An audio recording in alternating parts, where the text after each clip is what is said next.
팔복 많이 받으시기 바랍니다. 네, 다시 말씀 함께 나눌 텐데요. 로마서 15장 이제 16장까지 2장 남았고 몇 번 말씀으로 조금 더 나누어서 말씀 전하려고 하는데, 지난주에 전했던 것처럼 14장에 이어서 설명되는 14장, 15장은요 지금 로마 교회가 처한 상황을 잘 알려주는 내용입니다. 로마 교회는 말씀드렸던 것처럼 두 부류의 크리스찬이 있습니다. 유대인으로 로마에 가서 정착하여서 예수 믿은 사람, 유대인은 대체로 유대교인들이었지만 개종하여서 그리스도교가 되는 그리스도인들이죠. 유대인 그리스도인들과 로마에서 예수를 믿어서 그리스도인 된 사람들. 그래서 처음에는 유대인들이 메이저였습니다. 많았는데 추방을 당해서 한번 쫓겨났다가 다시 돌아와서 보니까 이방인이면서 그리스도인인 사람들이 많았어요. 처음에 만났을 때는 서로 예수 믿는다는 것이 신기할 수가 없어요. 우리 선교사님께서 사역을 하셔서 아시겠지만 저 색깔도 다르고 언어도 다르고 문화도 다른데 예수 믿고 주님의 자녀가 되어서 함께 신앙생활 한다는 것이 그렇게 좋을 수가 없습니다. 그런데 이 시간이 지나면서 즐겁고 행복한 시간을 보내다가 어느 날 이 말로 표현하지 못할 묘한 갈등들이 생기기 시작하는 겁니다. 그 갈등 중에 하나가 음식법이었죠. 코셔라고 하는 음식법, 유대인들의 음식법을 지켜서 먹어야 될 것과 말아야 될 것이 분명한 유대인들이 있는가 하면, 비록 예수를 믿지만 이 음식이라고 하는 것은 문화잖아요. 우리가 김치 좋아하듯이 또 서양 사람들은 치즈, 버터, 스테이크를 먹는 것처럼 문화이기 때문에 꼭 종교적인 이유가 포함될 필요는 없는데, 유대인들의 음식법과 이 이방인 로마인들의 음식법이 다른 겁니다. 또는 절기를 지키는데, 절기라고 하는 것도 그 본토의 문화와 풍속과 역사를 가지고 있죠. 우리는 광복절을 지키고 또는 추석을 지키지만, 당장에 지금 선교지에 가서 구정을 명절로 지키는 선교사님들이 있고 싶겠지만 있을 수 없는 거지 않습니까? 거기 가서 어떻게 구정을 또 지킵니까? 또 해가 바뀌었다고. 이런 것들이 시간이 지나면서 서로 갈등으로 나타나는 겁니다. 그래서 특히나 유대인들은 거룩과 정결에 대해서 특히나 예민하고 민감합니다. 부정한 것에 손을 닿았거나 또 접촉을 하면 손을 씻어야 되고 하루를 기다려야 되는데, 로마 사람들이 볼 때는 별것 아닌데 유난스럽게 정결의 이 기준을 가지고 있는 거죠. 그래서 로마 사람들인 예수 믿는 사람들이 볼 때 똑같은 예수 믿는 사람들인데, 로마인 그리스도인들이 봤을 때 유대인들은 유별난 거죠. 또 유대인 그리스도인들이 로마인들을 봤을 때는 참 야만인인 거지. 헬라인이나 유대인이나 야만인이라고 하잖아요. 야만스러운 겁니다. 손으로 음식을 먹고 잡은 것을 손도 씻지 않고 오고, 그러니까 서로 간에 시간이 지나면서 이 상처가 되고 서로 갈등이 되는 상황이 로마서 14장과 15장인 것입니다. 국경 없이 사는 로마인들, 비록 예수를 믿긴 했지만 나름대로 호인이죠. 호연지기가 있습니다. 웬만한 사람들을 다 받아들여서 2000년 전에 피부가 다르고 또 언어가 다른데 함께 섞여 사는 개방적인 사람들이 로마인들이고, 또 구약의 율법에 매여서 살다가 이제 예수 믿은 사람들이 유대인들입니다. 그래서 유대인들끼리만 모이면 별 문제가 없어요. 로마인들끼리만 모이면 별 문제가 없는데 섞이니까 문제가 되는 거죠. 유럽에서 유색 인종들이 섞여서 예배드릴 때, 특별히 아메리카 대륙에서는 생각보다 쉽지가 않습니다. 식습관도 다르고 또 문화가 다르기 때문에 이런 갈등이 있었다라는 것을 배경에 두고 본문을 이해하는 게 좋겠죠. 그래서 여기 믿음이 강한 우리는 강하다라는 말 쓰고 약하다라는 말 쓰는데, 이 믿음이 강하다, 믿음이 약하다를 단순히 믿음이 좋다, 나쁘다, 혹은 믿음이 경력이 있다, 혹은 초신자다, 이렇게 볼 수만은 없다라는 것을 설명을 드리려고 하는 겁니다. 원래대로 치면 바울도 믿음이 약한 자에 해당하는 사람이죠. 바리새인이고 엄격한 규율과 규칙을 지켜왔던 유대인입니다. 예수님이 십자가에 못 박혔다는 소식을 듣고 바울은 그 예수님은 죽어 마땅하다고 생각했어요. 신명기법에 나무에 매달린 자마다 저주받은 자라고 했기 때문에, 나무에 매달려 죽은 사람은 전생이나 이생이나 죄가 엄청 많아서 저주받아 죽은 사람이라고 생각했는데, 아니 자기 동족들이 예수를 믿는 거예요. 예수를 메시아로 믿는 거죠. 여러분, 저기 청도에 시골에 초등학교도 안 나온 무식한 사람이 구세주다 믿겠습니까? 그분이 이만희세요. 신천지라고요. 우리는 흥분되잖아요. 흥분되는데 이 신천지에 있는 사람들은 너무너무 귀한 분인 거죠. 자, 우리가 이만희를 정말 구세주로 믿습니까? 바울이 그랬다는 거예요. 아, 그렇다고 이만희가 구세주는 아닙니다. 또 이걸 또 잘라가지고 이렇게 신천지에서 쓰지 말아야 될 텐데. 그럴 일은 천지에 없습니다. 바울이 봤을 때 예수는 나무에 달려 죽은 사람이에요. 저주받은 사람입니다. 나름대로 구약의 율법과 규칙을 따라서 철저하게 자기 신앙을 가진 사람입니다.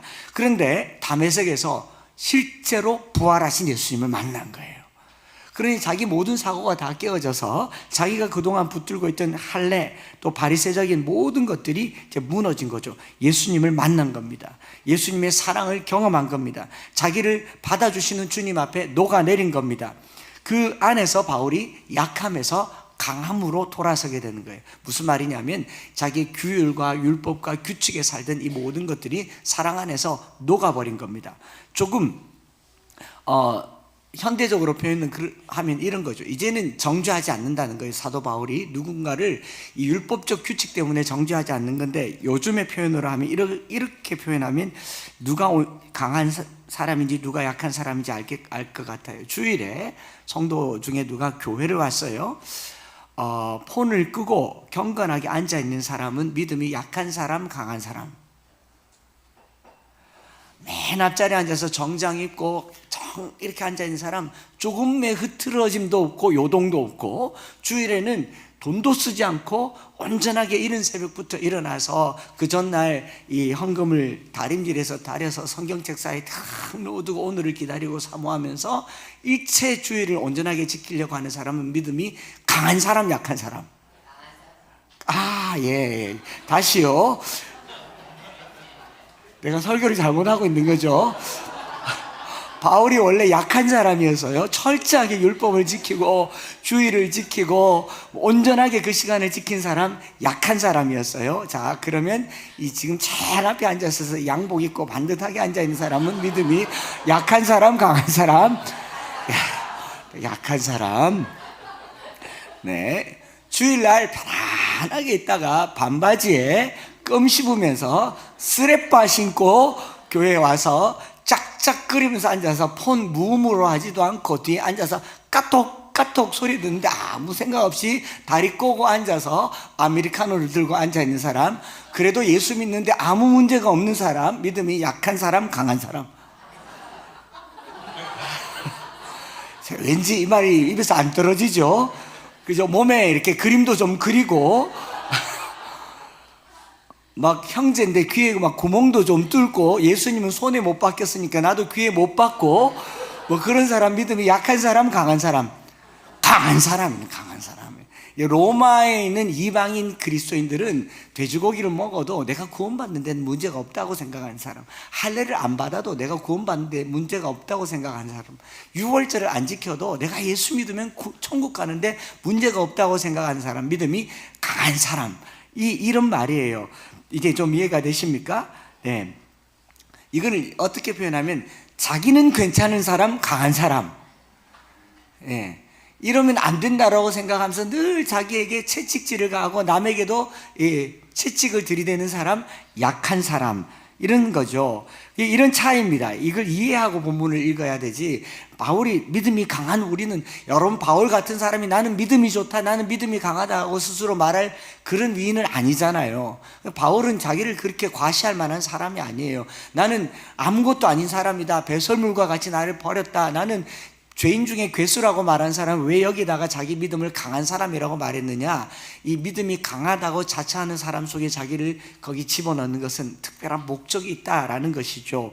그래서 이 정도로 이해하면 좀 좋을 것 같아요. 집에서 이제 명절이니까 어른들을 보면 어른들 중에도 자녀들이 모처럼 오면 너무 신이 나서 뛰어다니는 것도 예쁘고 저지레 하는 것도 예쁘고, 엄마 아빠는 계속 쫓아다니면서 좀 앉아있어라, 가만히 있어라, 뛰어다니지 마라, 쿵쿵거린다 이렇게 해도 할아버지는 놔둬라, 괜찮다, 얼마나 이쁘고 막 쏟는데도 괜찮다 애 때는 다 그렇지 않은 사람, 믿음이 강한 사람, 약한 사람. 강한 사람. 예? 그런데 막 조금만 발만 떼도 조용히 해라. 어디 어른 앞에서 똑바로 앉아라. 이런 사람 믿음이 약한 사람, 강한 사람? 약한 사람. 이런 거라고 얘기할 수가 있겠다라는 거죠. 다르게 보면 예민한 사람이에요. 또 민감한 사람. 이런 사람은 믿음이 약한 사람. 믿음이 강한 사람은 좀 둔한 사람. 또 웬만한 것에 이렇게 탄력성이 있는 사람, 강한 사람. 그래서 14장과 15장에 이걸 반복적으로 쓰는 겁니다. 14장 1절에도 믿음이 연약한 자를 너희가 받되 그의 의견을 비판하지 말라. 믿음이 연약한 사람이란 말은 음식에 예민한 사람, 절기를 꼬박꼬박 지키는 사람, 율법대로 규칙대로 사는 사람, 교단으로 치면 보수적인 교단에 있는 사람. 이래서 보수적인 사람은요, 예민해. 남이 뭘 하는 걸 눈 뜨고 봐주지는 못해요. 그죠? 장바구니 들고 어디 주일날 어디 가는 걸 눈 뜨고 못 본 사람, 믿음이 약한 사람, 약한 사람. 15장에 와서도 15장 1절에 믿음이 강한 우리는 마땅히 믿음이 약한 자의 약점을 담당하고 자기를 기쁘게 하지 아니할 것이다. 여기 믿음이 강한 사람이란 말, 그런 거죠. 바울이 참 지혜로운 겁니다. 자기가 유대인이면서 유대인의 입장에서 말하지 않고 이방인의 입장에서 말하면서 나도 너희와 같이 우리 믿음이 강한 사람이라고 얘기하는 거예요. 어떻게 보면 이방인으로 그리스도인들이 되어서 구약의 율법을 굳이 지킬 필요가 없고 절기와 음식법을 지킬 필요도 없고 오직 그리스도의 십자가를 붙들고 그 보혈을 의지하는 사람들에게 이걸 얘기하는 거예요. 강한 사람. 지금 이 말을 든 사람 누굽니까? 믿음이 강한 우리는이라고 말했으니까 대상이 누구겠습니까? 이방인 그리스도인이에요. 이방인 그리스도인. 좀 자유로운 사람, 자유분방한 사람, 보수적이기보다는 조금 진보적인 사람, 그런 사람들에게 하는 말일 수도 있겠다 싶은 겁니다. 사도 바울 입장에서는 차라리 유대인들에게 권면하는 게 나을 수 있어요. 유대인인 너희들이 어른이 참아야지. 예수를 믿어도 오래 믿었고 율법도 알고 성경도 알고, 자 저기 로마인들은 다 야만인이고 이제 겨우 예수 믿었는데 봐줘라, 이렇게 말할 수 있지 않겠어요? 교회도 초신자들이 막 와가지고 처음 예수 믿는데 뭣도 모르니까 막 처음 만나는 사람 보고 아이고 집사님 장로님 직분 모르니까 그럴 수 있겠지만, 평생 절에 다닌 사람이 이 교인들 만나면 뭐라 그러겠습니까? 아유 보살님 잘 계셨습니까? 옛날에 그런 분들 많았어요. 그 절에 평생 다니다 교회 온 사람들에게 교인들은 다 보살이에요. 김보살 오셨습니까? 그런 거죠. 그런 사람을 우리가 교인들이 어떻게 합니까? 이해해라. 절에 평생 다니다 우리가 이해하는 게 낫지 않겠어요? 근데 바울은 그렇게 말하지 않고 메이저가 바뀌었어요. 이방인이면서 그리스도인이고 나름 좀 자유로운 사람들에게 권하는 거예요. 또 어떻게 보면 청년들에게 권하는 말일 수도 있습니다. 청년들은 믿음이 강한 사람에 해당합니다. 왜냐하면 나름대로 자기의 삶을 살다 보니 어른들이 지켜왔던 신앙의 규칙과 규율에 있어서 좀 자유로워요. 꼭 그렇게까지 할 필요 있나? 11조를 하는데 그걸 꼭 끝다리까지 떼어가면서 할 필요가 있나? 성경은 술 취하지 말라 그랬는데 요즘 맥주 안 마시는 사람이 어디 있나?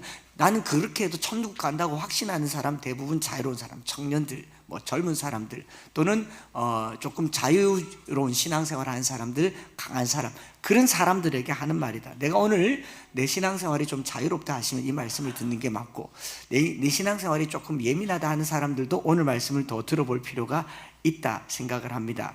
여기에 이제 변증적 논리를 전개하는 거죠. 자기 스스로가 유대인이면서 바리새인이었으면서 이방인의 입장에서 말을 전하고 있다라는 거죠. 우리 강한 자, 나도 이제 음식, 절기 그런 거 안 지킨다. 나도 이제 할래 무할래 그런 거 중요하지 않다. 나는 마음으로 믿어 의에 이른 사람이다. 나도 너희들과 같은 이방인 그리스도인이다. 율법의 행위로는 구원을 얻을 수 없다. 오직 믿음으로만 구원을 얻는다. 그러니 우리는 믿음이 강한 사람 아닌가? 믿음이 강한 사람 아닌가? 여러분, 믿음이 강한 사람과 믿음이 약한 사람 사이에서 신앙생활을 같이 하면 누가 상처를 더 많이 받겠습니까? 또 쉽게 말씀드리죠. 믿음이 강한 우리 자녀들과 믿음이 약한 우리 장로님, 중직들이 같이 신앙생활하면 누가 상처를 더 많이 받겠습니까? 잘 모르겠죠. 자녀들은 엄마 때문에 스트레스를 많이 받는 것 같아도 실제로 스트레스는 누가 더 많이 받습니까? 자식 새끼들 때문에요. 부모들이 죽을 고생을 해요. 그래요, 안 그래요? 자녀들은 우리 엄마가 너무 보수적이고 우리 아버지는 주일날 교회 나가면 용돈도 안 주고 폰도 뺏고 아버지 때문에 집 나가고 싶다고 100번을 얘기해도 자식이 예수 잘 안 믿으면 누가 속도 썩어요? 부모잖아요, 부모. 그러니 믿음이 약한 사람, 보수적인 사람 이런 거죠. 자꾸 말하다 보니까 더 말하고 싶어지네. 오페라 하우스에 갔어요. 뮤지컬을 봅니다. 또 오케스트라 연주를 봅니다. 믿음이 약한 사람은 어떤 사람? 정장 입고 등파인 옷 입고 제 시간에 딱 앉아서 관람하기 전에 그 리플렛 딱 보고 출연진이 누군지 딱 보고 딱 앉아서 보는 사람, 믿음이 약한 사람. 믿음이 강한 사람 어떤 사람요? 그렇게 들고 들어가지 말라고 하는데 아이스 아메리카노 딱 들고 들어가가지고 다리 꼬고 엉덩이 반쯤 빼고 껌 씹고 옆 사람한테 자 내가 아는 사람 나왔다 하는 사람, 믿음이 강한 사람. 나는 괜찮다고 여기는 사람이죠. 누가 뭐라 그러면 저는 괜찮다고 말하는 사람. 그러니 사도 바울이 그런 사람들에게 주로 말을 해요. 너희는 믿음이 강하니 웬만한 상황에 내성이 있고 나름 자유로우니 저 믿음이 순수하고 약하고 깨끗한 사람, 깨어지기 쉬운 저런 사람들을 위해서 너희가 그들을 받아주고 이해해줘야 된다. 이런 말이에요. 뭐 젊은이들에게 어른을 이해하라고 하는 말인 것 같은 그런 말입니다. 불편할 수 있겠지만 잘 들어볼 필요가 있는 거죠.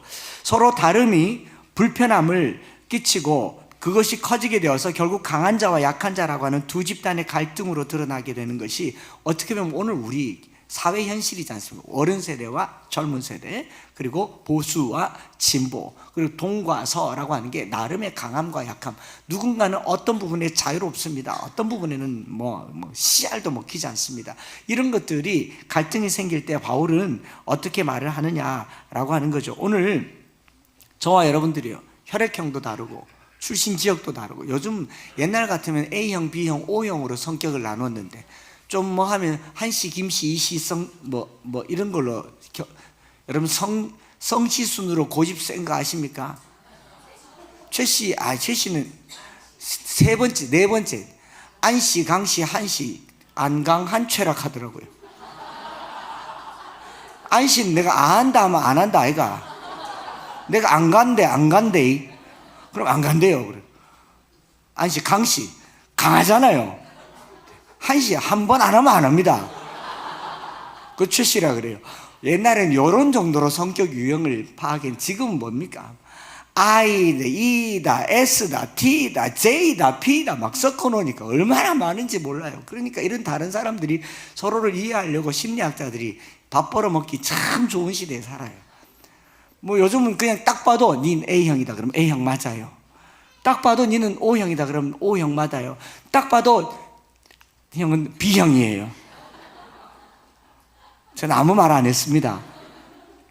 그런 다른 사람들이 모여 살다 보니까 이런 것들이 서로에게 갈등을 유발시키죠. 그러면 누가 강하고 누가 약한가, 이런 다름들을 가지고 이야기를 하는 겁니다. 또 말하고 싶으네. 여러분, 술 센 사람과 술 약한 사람 이렇게 보면 됩니다. 술 센 사람은 믿음이 강한 사람이죠. 웬만큼 마셔도 괜찮은 사람. 술 약한 사람은 믿음이 마시면 안 되는 거구나. 자, 그러면 어떻게 합니까? 믿음이 강한 사람에게 약한 사람을 말하는 거죠. 믿음이 강한 우리는 약한 자들을 담당하되 그들을 받으라라는 말은, 술이 센 사람이 술이 약한 사람한테 가서 야 괜찮다 먹어라, 한 잔이 두 잔 되고 두 잔이 세 잔 되고 세 잔이 네 잔 되고 술 먹다 보면 술술 넘어간다, 이렇게 말하는 게 맞겠습니까? 술이 약한 사람 앞에 있으면 그 사람을 배려해서 내가 술을 멀리하는 게 맞겠습니까?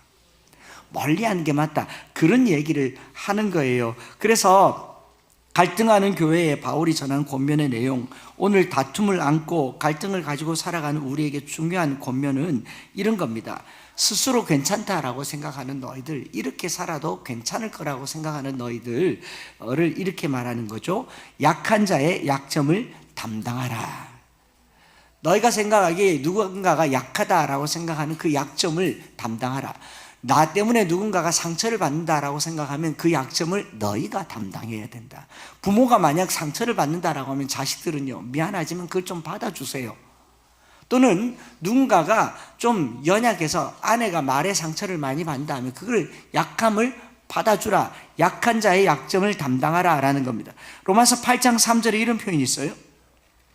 율법이 육신으로 말미암아 연약하여 할 수 없는 그것을 하나님은 하시나니 곧 죄로 말미암아 자기 아들을 죄 있는 육신의 모양으로 보냈다라고 할 때 연약하여, 아스데네오라는 말씀입니다. 연약하, 이거 약점이라고 말해요. 오늘 15장 1절에 믿음이 강한 우리는 마땅히 믿음이 약한 자의 약점을 담당하고, 여기도 아스데네마라는 말씀입니다. 이 연약하다라는 말은 뭐냐면 이 육신으로 말미암아 연약하여 할 수 없는 거, 죄잖아요. 죄인데 이게 여기에 민감한 사람, 죄를 지으면 살 수 없는 사람, 하나님 앞에 깨끗하게 살려고 하는 사람, 그런 사람의 깨끗함을 자유로운 사람이 받아야 된다라는 건데, 우리가 생각하는 것과는 어떻게 보면 정반대인 겁니다. 그래서 그런 약한 자의 약점을 담당하고라고 할 때 이 담당하고라는 말이 헬라말로 바스타조라고 하는데, 이 바스타조라는 말을 찾아보니까 이런 말인 겁니다. 참다, 들어 올리다, 지탱하다, 받아들이다, 운반하다, 집어 올리다, 이런 표현을 가지고 있어요. 바스타조라는 말은. 그러니까 아무래도 내가 좀 삶에 이 탄력이 있고 여유가 있는 사람들이, 순전하고 온전한 사람들을 받아줘야 됩니다. 그래서 이 조금 여유가 있다라고 생각하는 사람, 나는 아주 깐깐해서 씨알도 안 먹히는 사람들을 누가 받아줘요? 여유가 있는 사람들이 받아주는데 어떻게 해요? 들어 올린다 또는 수용한다, 지탱한다라는 말입니다. 이 단어가 어디 쓰였는지를 보니까 이걸 보면 이해가 될 거예요. 사도행전 3장 2절입니다. 같이 한번 읽어볼까요? 시작. 나면서 못 걷게 된 이를 사람들이 메고 오니. 어떻게 해요? 못 걷게 된 이를 메고 오니를 바스타조라는 말을 해요. 안전뱅이를 들고 오는 거. 오늘 우리가 명절에 어른들 만나면 어른들을 젊은 사람들이 모셔야 됩니다. 들고 오셔야 돼요. 그들이 원하는 걸 해드려야 됩니다. 여기 자녀들에게 부탁을 드려요. 여러분들은 믿음이 강한 자들이잖아요. 저렇게 강하게 살다가 영 주님으로부터 멀어질 수도 있잖아요. 그러나 부모님들이 그 원하는 약함, 신앙에 대해서 연약한 그것들을 자녀들은 좀 들어주세요. 별게 효도입니까? 부모님이 원하는 거 들어주는 게 효도지. 그런 자녀들 되시기를 바랍니다. 오늘 또 이렇게 명절에 이 말씀이, 이 본문이 여기가 얻어 걸릴지 몰랐습니다. 들어줘야 돼요. 부모님들을 부축해줘야 되고. 여러분, 죽어가는 사람 소원도 들어준다고 하는데 살아계신 부모님들이 예수 잘 믿으라고 하는 거, 그거 받아주고 바스타조입니다. 바스타조, 받아주라라는. 오늘 우리가 서로의 연약함을 담당해야 되는데, 장애인을 보면 휠체어를 잡아주고 함께 들어주고 길도 내어주는 것처럼요, 나는 괜찮다, 엄마는 엄마대로 살아라, 너희는 너희대로 살아라, 당신은 당신들대로 살아라, 보수는 보수대로 살아라, 이럴 게 아니라 받아주라는 거예요. 이게 서로에게 좋다라는 겁니다. 서로에게 좋다. 그게 서로를 향한 배려가 아닌가 생각을 합니다. 제가 김천에서 강의를 할 때 학생 중에 교내 봉사활동을 하는 외국인 유학생들 중에 이제 교내 봉사활동을 해서 장학금을 주는 봉사장학생 제도가 있는데, 태국에서 온 제이라고 하는 친구가 있어요. 이 제이라고 하는 친구가 어떤 봉사를 하냐면은 이 교내 장학생, 그 장애인들을 돌보는 일을 하는 거예요. 수업 때 휠체어를 뒤에서, 아이가 장애인이 휠체어를 가지고 오면 학교에서 이 친구랑 함께 다니면서 그 수업 시간에 함께 끌고 나가고, 또 제일 앞자리에 앞에 앉혀야 되고, 그 장애인석에 앉아야 되고, 또 데리고 나와서 엘리베이터 탈 때 길도 열어주고 안내하는 일을 하는데, 그 장애인 중에 이영호라고 하는 학생이 있어요. 형제인데 이 뇌성 소아마비를 앓아서 이제 휠체어를 평생을 타고 다니는 거죠. 이 영호라는 형제가 저기 하는 말이, 제이라고 하는 친구를 굉장히 극찬을 하는 거예요. 태국에서 온 그냥 호리호리하고 한국말 잘 못해서 그냥 늘 웃고 다니는 친구인데, 그 친구를 너무 귀하게 여겨요. 주님 만난 것처럼 귀하게 여겨요.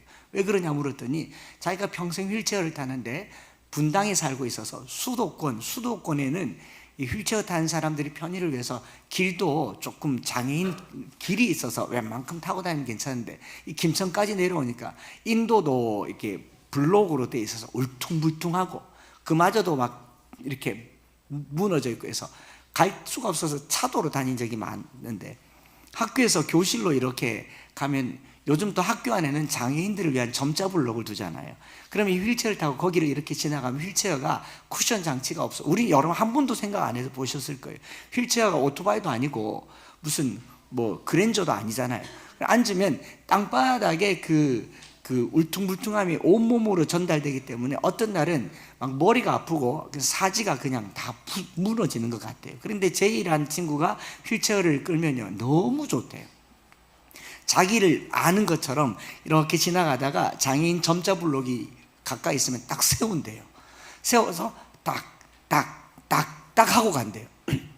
근데 그런 작은 배려가 너무너무 고마운 거예요. 자, 여기 누가 믿음이 강한 사람입니까? 제이가 믿음이 강한 사람이에요. 믿음이 약한 사람은요, 영호라고 하는 형제가 믿음이 약한 사람입니다.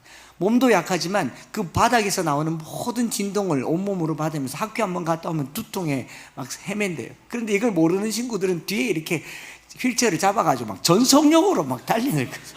무슨 카트 끌듯이 막 끌고 다니니까 자기가 짐체 가려가지고 내가 짐인지 장애인인지 모르겠다 싶을 만큼 한데, 이 제이라고 하는 친구만 만나면 그렇게 좋아한대요. 여러분, 우리가 어떤 사람이 돼야 되는가? 내가 만나는 사람이 나의 편리함 때문에, 나의 괜찮음 때문에 불편을 겪게 되면요, 우린 강한 사람이잖아요. 좀 봐주세요. 담당하는 겁니다. 들어주는 거예요. 들어주는 거. 약한 자의 약점을 담당하는 겁니다. 나는 괜찮지만 상대방이 안 괜찮을 수 있다라는 거예요. 성숙한 성도는요, 나는 괜찮지만 상대방이 안 괜찮을 수 있으니 그거를 담당하는 사람, 들어 올려주는 사람이 믿음이 강한 사람인 줄 믿습니다. 그래서 오늘 명절이고 하니까 두 가지를 함께 기도 제목을 삼으면 좋겠습니다. 첫째로는 어떻게 약한 자의 약점을 담당하는가? 첫째, 자기를 기쁘게 하지 말고 이웃을 기쁘게 하는 기준으로 가면 좋겠다. 믿음이 약한 사람, 서로 불편하게 여길 만한 사람의 기쁨을 위해서 나의 만족보다 타인의 만족을 이루고 덕을 세우도록 하는 것, 나는 괜찮다가 아니라 당신은 괜찮나를 물어보는 명절이 됐으면 좋겠습니다. 그렇죠? 다 이 연휴라고 해서 자기 괜찮으려고 살면은 누군가는 불편해하지 않겠어요? 누군가의 불편함을 감내하는 것을, 이웃을 기쁘게 하는 거죠. 한국 정서에서는 이걸 예절이라고 하지 않습니까? 예절. 우리나라에서는 예절이 위아래를 지켜야 할 예절이다 보니까 포스트 모던 사회에서 이게 불편한 겁니다. 어른이면 다냐, 시키면 시킨 대로 해야 되냐라고 하지만 기본적으로 예절은 위아래만 있는 게 아니고 사람과 사람 사이에 하는 도리도 예절이죠. 영국에서는 이런 예절을 매너라고 합니다. 유명한 명언이죠. Manner makes man. 어디에 나옵니까? 킹스맨이라고 하는 영화에 나오는 명대사죠. 거기 있지 않습니까? Manner makes man. 영화에 나옵니다. 그 장면이 있습니까? 예. 저렇게 잘생긴 사람이 manners makes man. 옛날 고어로 썼는데 그 다음 것도 보면 있는데요. 원래 이 말이 영화에 나온 게 아니고 그 밑에 조그만하게 나와 있는데 쿼팅 윌리엄 홀만이라고 돼 있잖아요. 이 표현은 이 영국의 신학자이자 정치가인 교육자인 워컴의 윌리엄이라고 하는 사람, 윌리엄 홀만이라고 하는 사람이 1300년대에 한 말로 이 사람의 정신을 가지고 세워진 유명한 학교가 사립학교입니다. 초중고등학교인데 윈체스터라고 하는 칼리지, 윈체스터 칼리지인데 1년에 학비가 한 1억쯤 합니다. 다음에 보면 그 학교에 이렇게 마크에 자세히 보면 학교 마크에 이렇게 조그맣게 동그랗게 된 데 있죠. Manners make it man, 이렇게 고어로 적혀 있잖아요. 이 학교는 예절을 굉장히 중요하게 여기는 거예요. 그래서 이 학교에서는 이 체육 운동하는데 굉장히 예절을 하고, 영국이 원래도 또 예절 매너가 많잖아요. 그런 매너 중에 어떤 게 있느냐, 타인이 불편하게 생각할 만한 것을 하지 않는 것, 타인이 원하는 것을 해주는 것을 예절이다라고 얘기를 하는 거예요. 그래서 우리가 누군가를 보면서요, 참 호감이 갈 때가 언제입니까? 매너 좋은 사람에게 호감이 가요. 제가 자료를 찾아보니까 여성들은, 우리 남자들이 잘 들어서, 여성들은 매너 있고 젠틀한 남성에게 높은 호감을 준다. 86%. 그리고 경상도 남자들은요, 이제 좀 깨셔야 돼요. 내가 낸데 이때까지 의에 살았네, 됐다 마 그만해라, 말 묻다 그러지 말고요. 경상도 말도 그래도 약간 매너 있는 말이 있어. 한번 따라해 보시죠. 맞나? 이것도 경상도 말이에요. 다른 데서는 할 수 없는. 맞지? 자, 좀 더 길게 내가 글채? 짧게 미안. 이 정도 말만 해도 믿음이 강한 우리는 약한 자의 약점을 받아주는 거예요. 여러분, 아내에게 점수 따는 게 멀리 있는 게 아닙니다. 제가 따박따박 따지니까 제 아내가, 제가 입이 문제잖아요. 목사는 입이 문제잖아요. 그런 제 아내가 옆에 계속 듣고 있다가 한마디 해요. 미안하다 하면 된다. 내가 했잖아. 안 했거든. 우리는 미안하단 말을 안 하고 오만 말을 다 해요. 한마디만 하면 돼. 미안하다. 그 말 한마디가 어려운 거예요. 여러분, 이게 약한 자의 약점을 감당하는 거고 상대방을 기쁘게 해주는 거다라는 말입니다. 명절에 많은 사람들을 만나고 가족들과 함께 있는데 사과 한 번만 진지하게 해도요, 삶이 달라지더라 라는 겁니다. 그러니 로마서 15장 3절에 그리스도께서도 자기를 기쁘게 하지 아니하셨다. 그리스도께서 자기를 기쁘게 하지 아니하셨다 묵상해 보면요, 여기 큰 메시지가 있습니다. 여러분, 예수님이 충분히 자기를 기쁘게 할 수 있는 분이시죠. 하나님이 세상을 만드시고 모든 피조물로부터 찬양을 받으신 분이 하나님이시고, 하나님이 만든 세상 스스로 좋아하시고, 예수님이 기쁨을 누릴 수 있는 자격이 있습니까 없습니까? 그 말이에요. 예수님은 충분히 자기 백성들로부터 찬양받으실 자격이 있고 기쁨을 누리실 자격이 있고 창조주이신데, 그럼에도 불구하고 자기 기쁨을 포기하셨다. 자기를 기쁘게 하는 일을 하는 신의 본성을 포기하고 내려놓으시고 자기를 기쁘게 하지 아니할 것이라 하시면서 내가 누릴 수 있는 당연한 권리, 내 기쁨을 포기하고 우리의 기쁨이 되신 줄 믿습니다. 주님께서 자기 좋으라고 십자가 지신 게 아니고요, 우리 좋으라고 십자가 지셨어요. 그럼 오늘 우리가 하루를 살 때요, 옆 사람 좋으라고 하루 살아보는 하루쯤은 되시기를 바랍니다. 남자들이 좀 계속 타겟이 될 수가 있는데 아내를 위해서 뭔가를 하는 그런 날 되시기를 바랍니다. 아들이 있어서 이 말이 참 조심스럽네요. 자기를 기쁘게 하지 아니할 것이라. 자기를 기쁘게 하지 아니할 것이라. 그렇게 되면 강한 자와 약한 자 사이의 갈등으로 일어난 문제는요, 상당히 해소될 수 있다라는 말입니다. 서로 주장하는 바를 가지고 누가 옳다 그러다라고 말할 필요도 없고, 당신이 옳은 걸 내가 할게, 당신이 옳은 걸 내가 양보할게 라고 얘기하는 것, 이것이 예수님처럼 사는 것인 줄 믿습니다. 예수님께서 자기 기쁨을 내려놓으시니까 어떻게 됩니까? 자기가 자신을 기쁘게 하는 일을 포기한 사례로 15장 3절 하반절에 이렇게 되어 있죠. 기록된 바 주를 비방하는 자들의 비방이 내게 미쳤나이다. 다윗이 말하는 시편 63편의 이 이야기를 바울이 쓰잖아요. 예수님이 자기 기쁨을 포기한 것뿐만 아니라 뭐 했다고요? 비방도 받았다.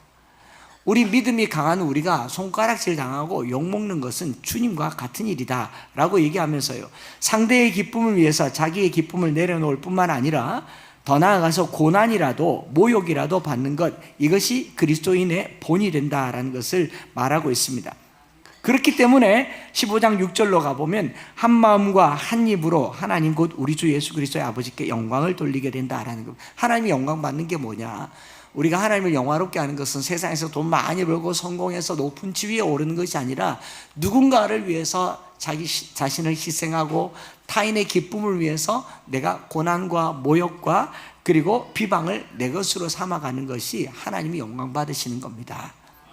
그래서 욕 먹으면서 하세요. 저는 욕 많이 먹습니다, 아내에게. 그런 욕은요, 제가 잘 못해서 먹는 욕입니다. 그런 거 말고요, 선을 행하고 욕을 먹으세요.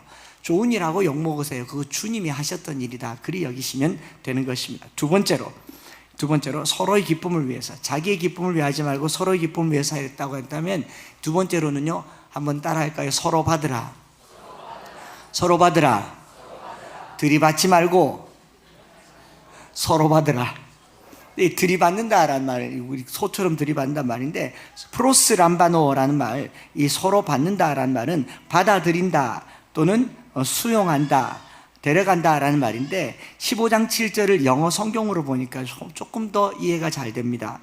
15장 7절, 우리는 그리스도께서 우리를 받아 하나님께 영광을 돌린 것 같이 너희도 서로 받으라고 했는데, 영어로는요, therefore welcome one another 이렇게 나왔죠. welcome, 웰컴 뭡니까? 환영하라라는 말이죠. Christ has welcomed you. 예수님께서 너를 환영했다라는 말이에요. 여러분, 누군가에게 환대를 받아본 사람들은요, 다른 사람을 환대할 수 있는 사람이에요.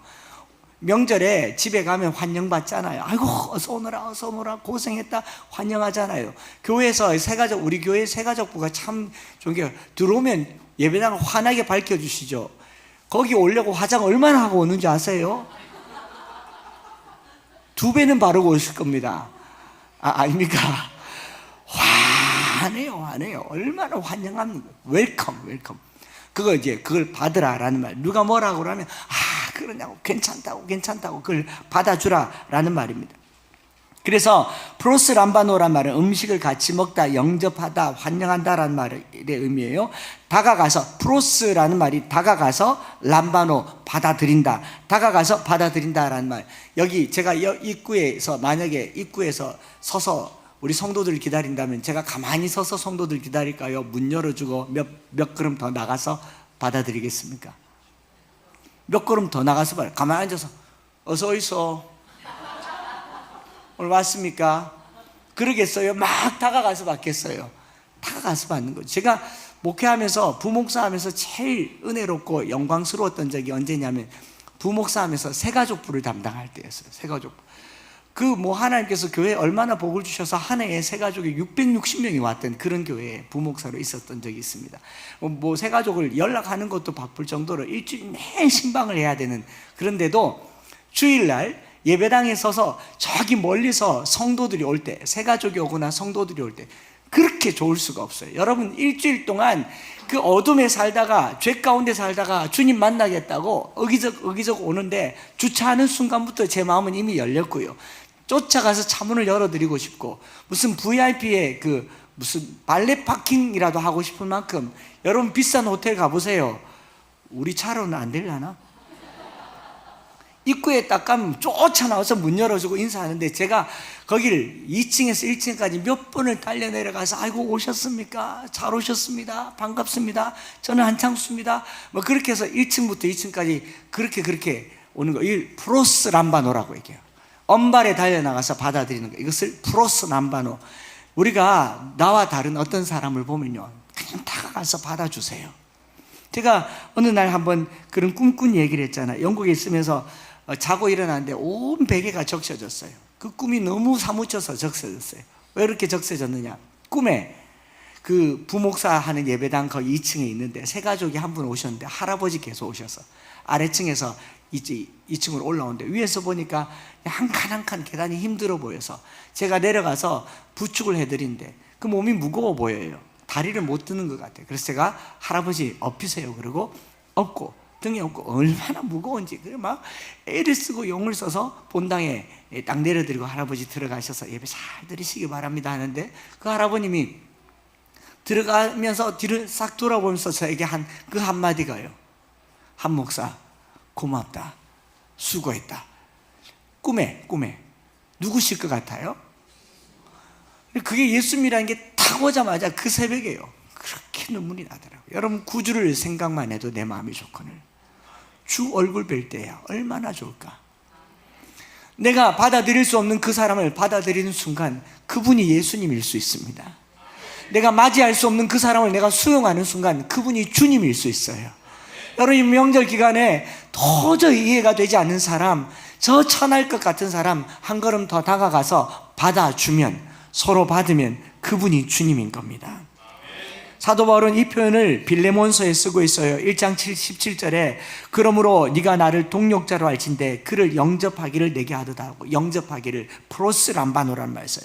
이 오네시모라고 하는 종은 빌레몬의 종이었는데 돈을 훔쳐서 달아나간 이 도둑질한 사람이에요. 바울이 이 친구를 만나서 예수를 믿고 주인에게 돌려보내는데 바울이 뭐라고 하느냐, 나를 영접한 것 같이 그를 영접하라. 하겠습니까? 우리 집 돈 떼먹고 도망간 놈인데. 근데 바울이 뭐라고 하냐면 그 종을 프로스 람바노하라. 네가 미워하는 사람, 너에게 손해를 끼친 사람, 너에게 악을 행한 사람에게 다가가서 손을 내밀어라. 그렇게 영접하면, 웰컴하면 우리 주님이 어떻게 하시는가? 요한복음 14장 1절부터 3절에 이런 표현인데 여기까지만 한번 읽어볼까요? 시작. 거처를 예비하러 가노니 가서 너희를 위하여 거처를 예비하면 내가 다시 와서 너희를 내게로 영접하여. 영접, 프로스 람바노. 내가 누군가를 받으면요, 주님께서 나를 받아주십니다. 내가 부모님들을 내 마음에 고이 담으면 주님께서 우리를 담아주세요.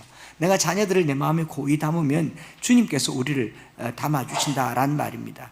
그래서 프로스 람바노란 이 말요, 아주 좋아하고 소중히 여기는 사람을 환영할 때 쓰는 건데, 나와 다른 사람을 이렇게 환영하라라는 겁니다. 아버지하고는 성격이 안 맞아서 못 살겠다, 엄마하고는 말이 안 통한다, 그러지 마시고 받으세요. 들이받지 말고 열렬하게 받으세요. 우리 경상도 말 있잖아요.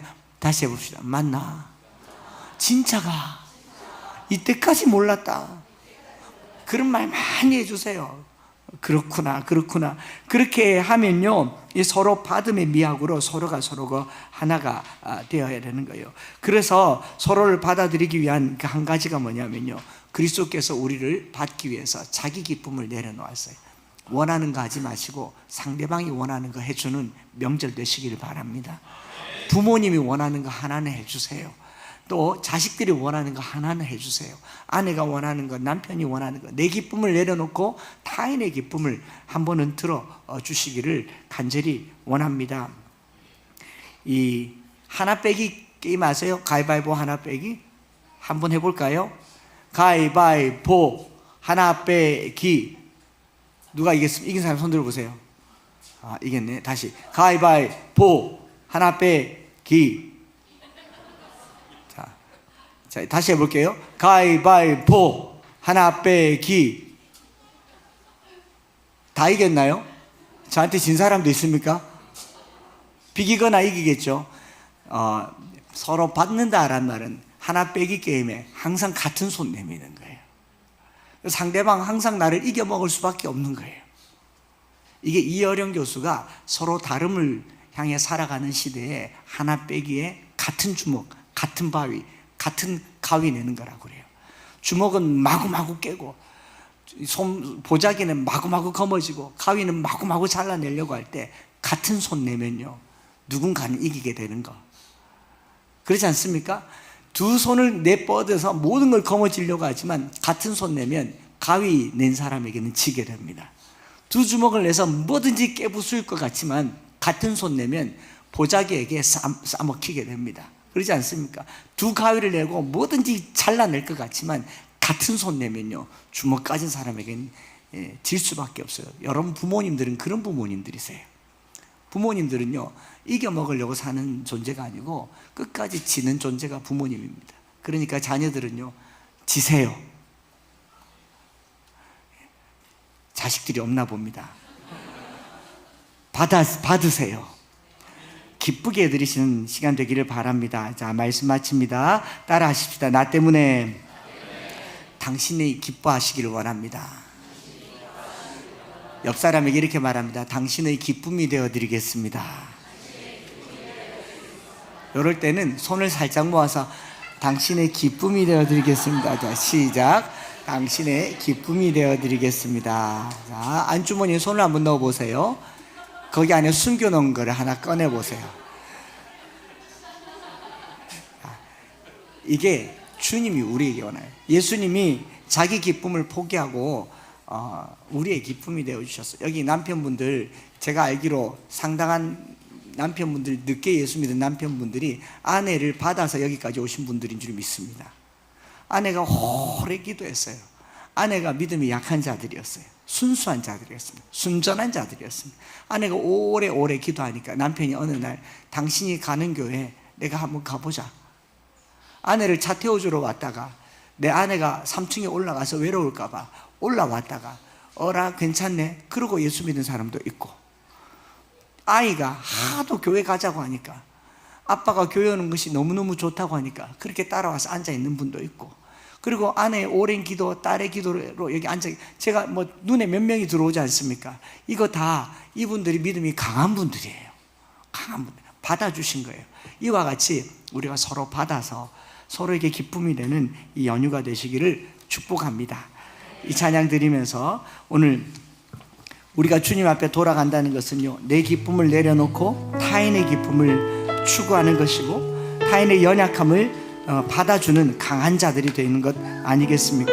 사랑은 오래 참고 자신을 내어주네. 서로 사랑할 때 세상은 주보네. 이 연휴 기간 동안에 서로 사랑하고, 서로 프로스 람바노, 서로 환영하고, 내 기쁨을 내려놓고 타인의 기쁨을 추구하는 이 한 주가 되기를 소망합니다.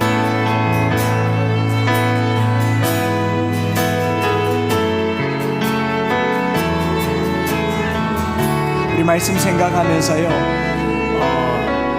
강함과 약함, 서로 다른 사이에 갈등이 생긴다면 누구든지 먼저 한번 받아주십시오. 웰컴하세요. 환영하세요. 달라서 불편해하기보다 그분이 기뻐하지 못하는 것을 안타까워하면서 기쁨이 될 수 있도록 이 찬양 다시 한번 드리겠습니다.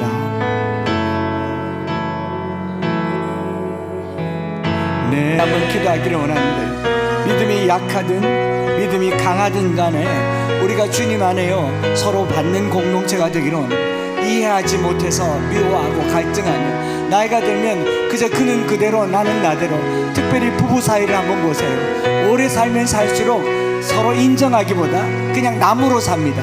주어진 만큼만 살고요. 그래서 각방을 쓰고 서로 살잖아요. 이 명절 기간에 서로 받아주는 사랑의 공동체가 되기를 원합니다.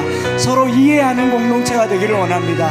특별히 믿음이 있는 부모님들은 자녀들을 믿음으로 온전히 받아주시기를 바랍니다. 우리 자녀들은 부모의 믿음을 온전히 받아 내 것으로 그의 기쁨이 되어주는, 그것이 주님이 원하는 것이라면 가족들이 서로에게 기쁨을 만들어갈 수 있도록 우리 시간 주여 한번 부르짖고 이 명절 연휴를 위하여서 기도하며 나아가겠습니다. 주여,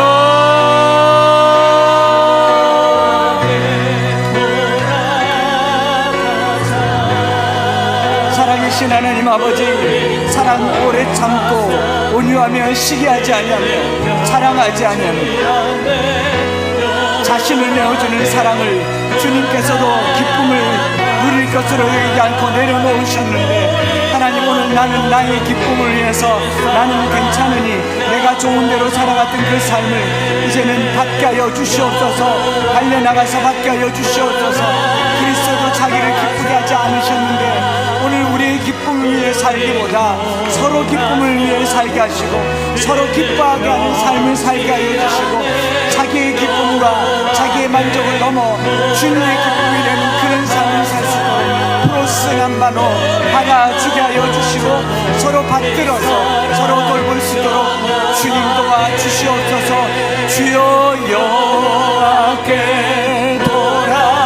특별히 이번 명절 기간에 우리 믿지 않는 자녀들에게 복음이 되기를 원하고, 가족들이 서로에게 회복이 되기를 원하고, 서로 용서하고 용납하고 서로 받아 기쁨이 되는 그런 공동체가 될 수 있도록 도와주시옵소서. 자녀들에게 믿음이 전해지게 하여 주시고, 부모님들이 그토록 원하는 그 믿음을 자녀들이 받으면 좋겠습니다. 자녀들이 수용할 수 있도록 도와주시옵소서.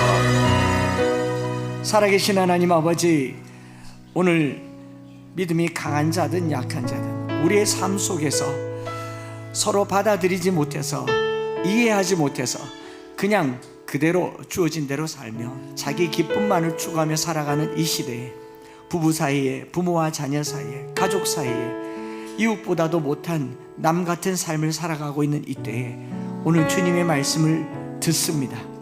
주님께서도 자기를 기쁘시게 하지 아니하고 하늘 보좌를 버리고 이 땅에 오셔서 비방을 받으시고 모욕과 고난을 당하신 것처럼 오늘 우리도 우리의 기쁨보다는 가족 구성원들의 기쁨이 되어주는 명절이 되게 하여 주시옵소서.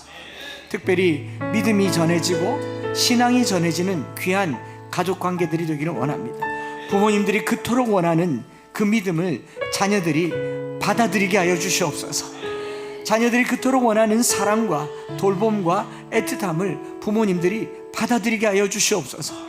그래서 이번 명절에 전혀 없었던 기쁨과 감사와 감격이 넘쳐서 하나님의 영광이 되고 하나님께 찬양이 되는 연휴가 되게 하여 주시옵소서. 간절히 원합니다.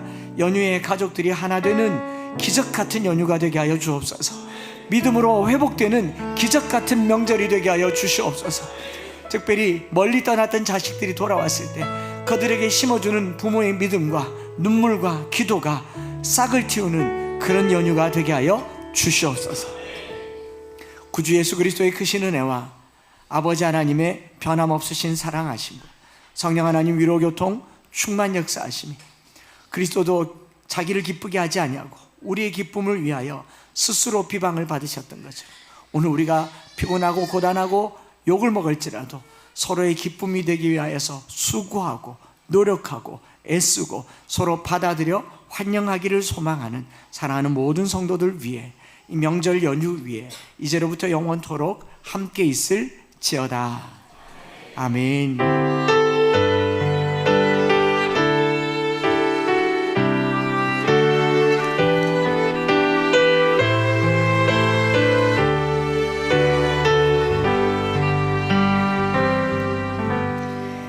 하나님께 영광의 박수를 돌리면서 다시 한번 인사합시다. 새해 팔복 많이 받으시기 바랍니다.